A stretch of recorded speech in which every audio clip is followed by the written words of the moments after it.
यदि ये पीसीबी या इस तरह की पीसीबी आती है तो सबसे पहले ये समझना इसमें ज़रूरी हो जाता है कि इसमें हम पावर दें कहाँ पे। तो यदि ट्रांसफार्मर लगा है तो यह बहुत आसान हो जाता है। अगर एसएमपीएस होगा तो थोड़ी सी समस्या होती है, लेकिन उसे भी सर्च किया जा सकता है। जैसे ये लगा हुआ है, ये जो पैक किया हुआ प्लास्टिक में देख रहे हैं, एक रबर की कवर चढ़ा दी जाती है ताकि ये फटे जले तो नुकसान ना हो। तो यह उस पॉइंट पे लगता है जहाँ पे न्यूट्रल और फेस दिया जाता है। और ट्रांसफार्मर का एक रेजिस्टेंस होता है बाइंडिंग की, तो वो बाइंडिंग का रेजिस्टेंस जहाँ भी मिलेगा, जिस पीसीबी इसमें मिलेगा उसमें लगाया जाता है। नंबर 1 ये हो गया। इस तरह की जो भी पीसीबी होती हैं इनको थोड़ा सा पीछे से सर्च करना मुश्किल रहता है, तो इसमें थोड़ी सावधानी बरतनी पड़ेगी और नॉलेज आपको कुछ तो होना चाहिए। तो इसको ज़्यादा मैं विस्तार में नहीं बता पाऊँगा। विस्तार में बताने के लिए मैं नाइट में जब भी लाइव आता हूँ वहीं पे बता पाऊँगा। तो मेंबरशिप की अगर जो आप मेंबर ज्वाइन कर लेते हैं तो आपके लिए आसान रहेगा, वहाँ पे मैं समझाता हूँ इसके बारे में ही। तो चलिए देख लेते हैं। यहाँ पे डोर स्विच, ये डोर स्विच और ये आपका प्रेशर सेंसर, क्योंकि डोर स्विच होना ज़रूरी है। कभी कभी आपको ये डोर स्विच और प्रेशर सेंसर ये 3 में ही एडजस्ट हो जाएगा, तो वहाँ पे 2 पॉइंट की प्रेशर सेंसर का इस्तेमाल होगा और एक जो है डोर का इस्तेमाल हो जाएगा। ये विस्तार तभी आपको समझ में आएगा कि जब उसको आप समझेंगे, क्योंकि मैं वहाँ पे सिर्फ बातें ही करता हूँ और कुछ समझाने की कोशिश करता रहता हूँ।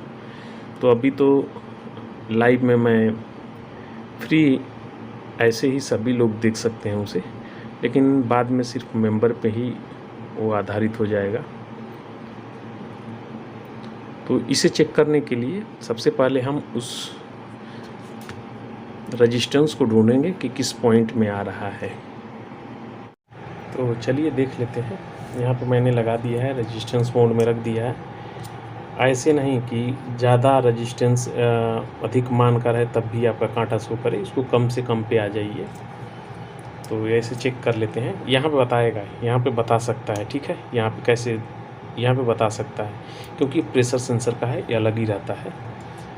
अक्सर करके डिवाइड कर दिया जाता है कि इस तरफ का जो सप्लाई हो वो हाई रखी जाए, एक तरफ की लो रखी जाती है। लेकिन कुछ कंपनी सब एक में घाल मिल करती है, जिनको मोनोपोली रखा जाता है कि ये अपने पास ही आए रिपेयरिंग के लिए, उनके लिए। तो ये देखिए यहाँ पे है, तो ये तो मोटर और बाकी ट्रेन की है, तो यहाँ पे हमको कोई कंटिन्यूटी आपस में नहीं मिलेगी। उसके पीछे का कारण बेसिक में ही समझ पाएंगे। और यहाँ पे डोर स्विच है तो यहाँ पे आ सकता है, क्योंकि यहाँ पे रेजिस्टेंस लगी होती है अंदर साइड में, तो वो आ जाएगा। दूसरा चीज़, रेजिस्टेंस विधि से भी निकाल सकते हैं, उतना मैं बात नहीं कर पाऊँगा यहाँ पे। चलिए, तो यहाँ पे देखिए, यहाँ पे रेजिस्टेंस शो कर रहा है ये, तो ये हमारी जो है, और इसके पास में ही है। इसके लिए और अच्छा हो गया कि यही है। दूसरा चीज़ है कि इसको थोड़ा सा कुरेद करके ऐसे पिन लगा करके इसकी टांगों में ऐसे ऐसे लगा के भी चेक कर सकते हैं। तो दिखाने के लिए ये देखिए, ये इसमें मैच कर गया, तो ये दूसरी टांग से मैच होगा। तो चलिए यहाँ पे पावर लगा देते हैं और देखते हैं कि इसमें प्रॉब्लम है क्या चीज़। तो प्रॉब्लम है क्या वो मैं बता देता हूँ। ये डेड है, और कौन सी कंपनी का है ये नहीं बता पाऊँगा, ये तो गारंटी है, क्योंकि आज तक मुझे समझ में नहीं आया।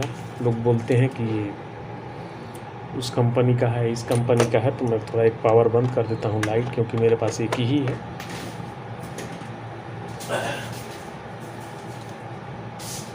चलिए फटाफट मैं करूँगा। अब बात आ जाती है स्टार्ट होने की, तो यहाँ पे कोई स्टार्ट नहीं हो रहा है। फटाक करके तेज़ी से काम करिए। अब हम यहाँ पे डिजिटल का इस्तेमाल करूँगा, क्योंकि डिजिटल में हमें वोल्टेज को देखना होता है। अगर ये प्रेशर सेंसर है तो 2.6 और 2.61, यहाँ पे दोनों सप्लाई हमको मिल रही है, 2.61 और 2.62। बराबर है, एकदम सेम वोल्टेज है। अब बात आ जाती है प्रेशर सेंसर पे, ये अपना क्रिस्टल पे। तो क्रिस्टल पे भी हम चेक कर लेते हैं। तो एक तरफ हमारी सप्लाई है 2.42, दूसरी तरफ देख लेते हैं।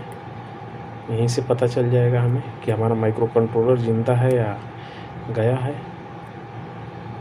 तो यहाँ भी 2.60, तो लगभग ये भी बराबर है। लेकिन क्या बराबर मान लेंगे?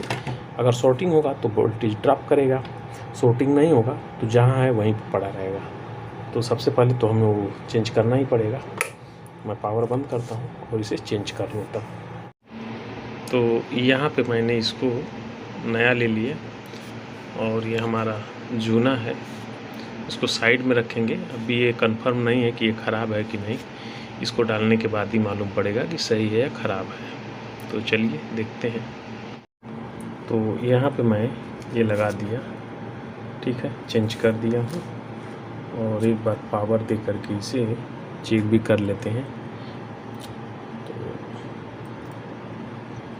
मैंने ये पावर लगा दिया और ऑन कर लेते हैं।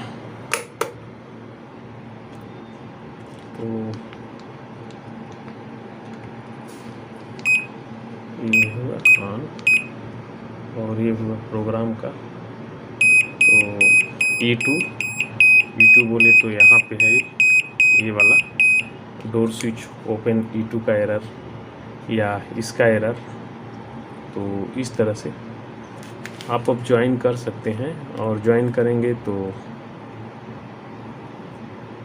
आपको विस्तार में जो भी जानकारी होगी, क्योंकि ये सर्किट चलती कैसे है उसके बारे में जानना ज़रूरी होता है। तो हम बेसिक का भी बात कर रहे हैं, तो बेसिक में आप समझ सकते हैं। चलिए नेक्स्ट वीडियो में फिर मिलते हैं।